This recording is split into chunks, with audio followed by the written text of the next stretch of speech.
Good evening, Robert Cross, Sonora Desert Institute. I'm going to be doing the basic getting into the ring lapping. So it's going to be probably a couple videos I'm going to try to edit together, piece together. First, we're going to go through the inventory list for the ring lapping lab. So item number 1, Weaver scope base. Here it is. Scope, 30 millimeter tube. Got a West Hunter scope.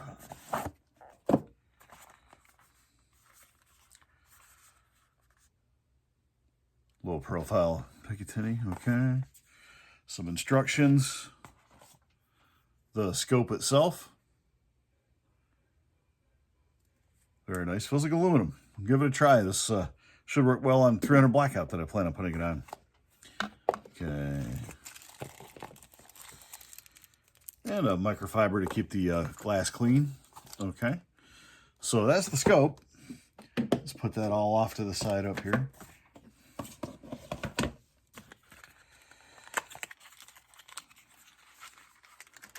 Okay, so this is the set of rings. I'm gonna be lapping these out.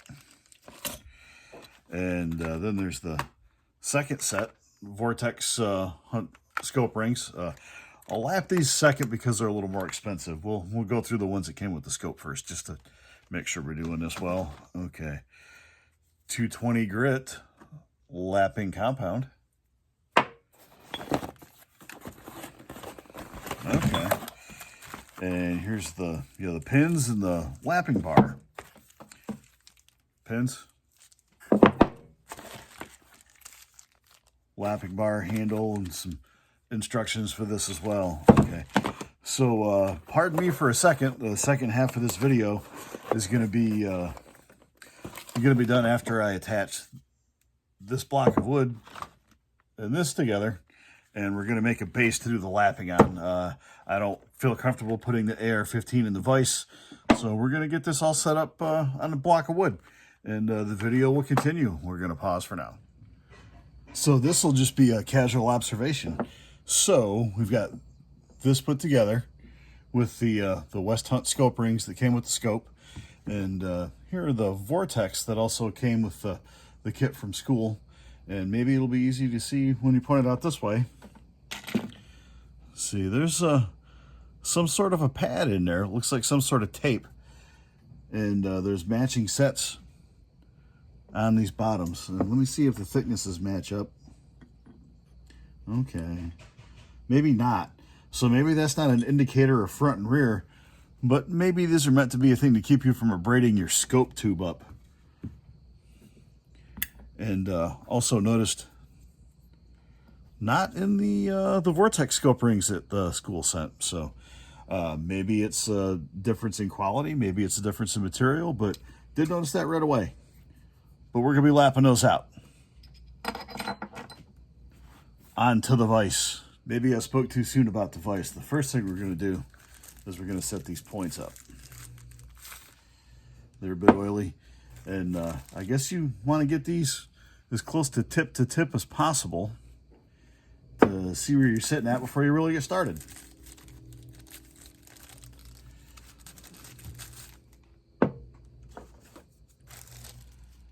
Then we'll go to the vise. Okay. We're just getting rid of some things I don't need as well. Sorry you guys have to see all that. Okay. So they're supposed to be, I guess, tip to tip, just like this, like you see here. All right.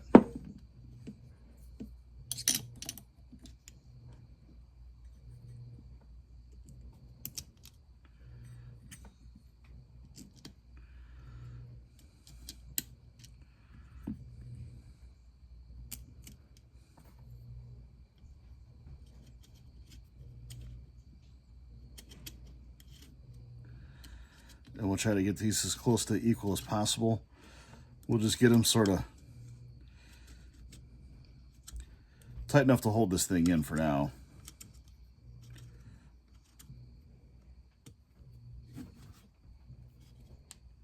Looks fairly good on both sides.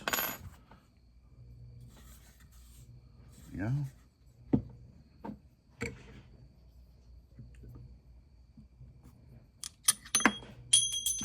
Well, dang.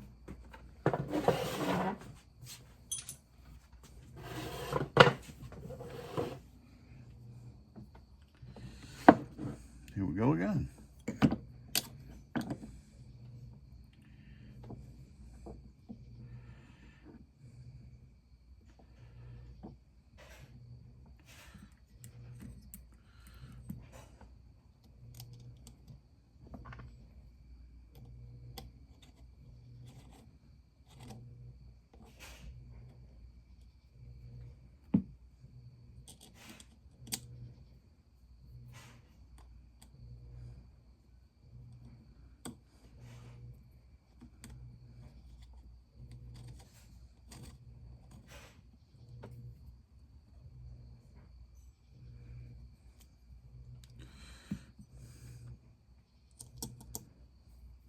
I can see right now where there's an issue with these rings,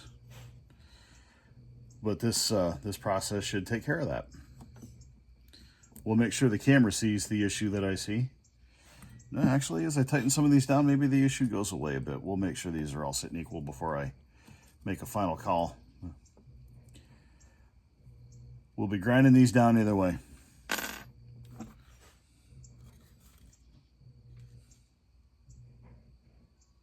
Okay, here, let me stand out so you guys can see what I see up against the other background. Okay, that one looks a bit lower, that one looks a bit higher.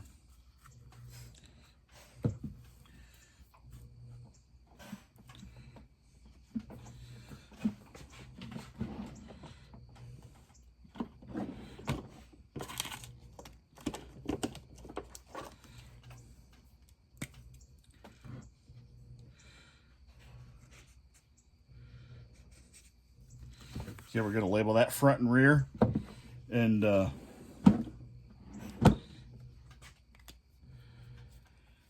after I get this stuff on the vise, I'm going to have this, I'll have the tops of these painted. They'll be labeled front and rear as well, so that'll give us the direction the scope's going to sit. But there we go. I guess that's why we laugh. All right, so I took some shot towels, and the lapping bar came pretty oily. So we stripped some of that off. You see we got a mostly clean lapping bar, right? Gonna take our 20 grit, 220 grit compound.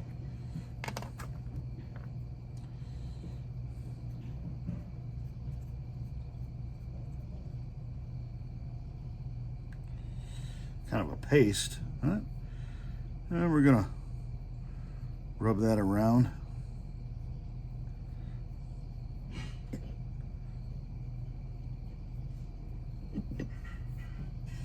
That's a good start.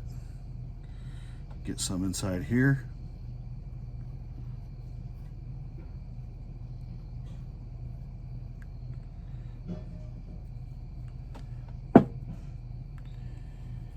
Inside the corresponding bands.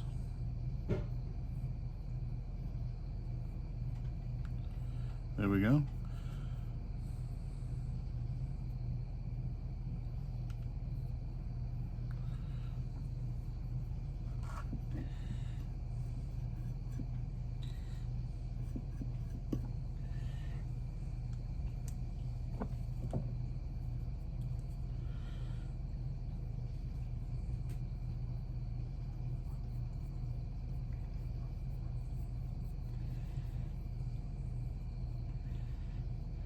We're going to go wide enough for this. It's wider than the objective that we're looking to grind up.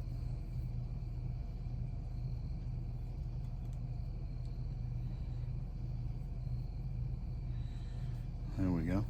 So if we set that there, it's past the edges of the ring. There's the front done. I'll do the back, and then we're going to grind it. Okay, we got a little alcohol here. Gonna clean off what we worked on.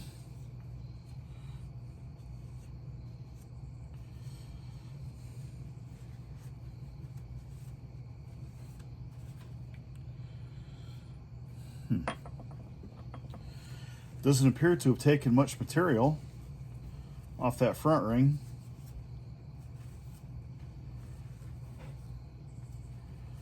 Okay.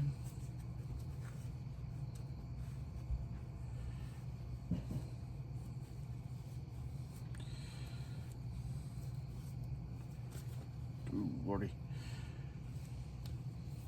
Did take a pretty good bit off the rear ring. Okay. And the stickers that were in there have come off. There's just a little bit of material gone. Let's see on the bottom. Oh yeah, there's significantly more material off these bottom ends, off the bottom of the rings versus the top. Oh yeah, very big difference on this one. On the rear front, or the bottom front, not the rear front. That makes no sense. Off the bottom front. Okay, let's give them all a dry rag.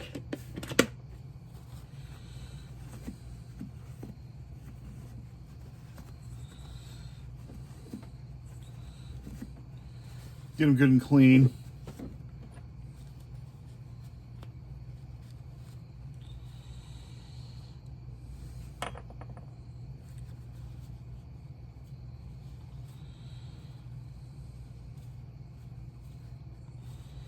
And then we'll get them all on camera for you. Okay. Yeah, those little pieces of tape right off the came. Some of them got ground up badly enough I can't discern them from any of the other stuff that came off. But it stayed on the front one. So did most of the material. You don't see that finish eaten into really at all. You see a little bit eaten into on the rear ring. And of course you can see fairly well in there that really did a pretty good job on the bases of these rings. Okay. I'll give these a fairly detailed off-camera cleanup, and we'll mount those pins again, and we'll see how those pins sit. So here we go, final part of this one. Not the final part, but pretty close to it. After a second round of lapping and another cleanup, because you know, they were pretty filthy, and I don't feel I got enough out the first time around. And I didn't. I went back, and when I loosened them up, you know, some of the screws weren't tightened down all the way, so there wasn't even pressure on them. I evened up the pressure, and this is the end result. And I think that is more what we're looking for, okay? Same thing with the tops. I think that's more in line with what we need to have, okay? So they're wiped up well now. We'll put those back together with the pins, and now I bet we're looking good. So here we go. There's the results. Way better. I also just sort of wonder, I'm going to try my other scope out before I lap these things up at all. We'll see if these are just better inherently, because they're definitely a higher quality product. They're a Vortex. And when I do set that scope up, just something I bought on Amazon, nothing to do with the class. Nice little scope level. Fits 30mm tubes. Yeah, look at that. And that'll get us leveled up. But hey, there's something to this. There's something to it. Don't dismiss things because you just haven't heard it. Thank you very much. I'm going to chop this together, and we got a video. All right, so we've got a scope mounted, and I also got a level. Just an inexpensive one on Amazon. We'll see if that reads. Let me flip the camera around the other way. Oh, no, I can't right now. But, you know, there's the level I got. It's sitting good. I don't know if it's going to show on camera, but there is the mounted scope sitting on the temporary base I made. There we go. On to my 300 blackout now.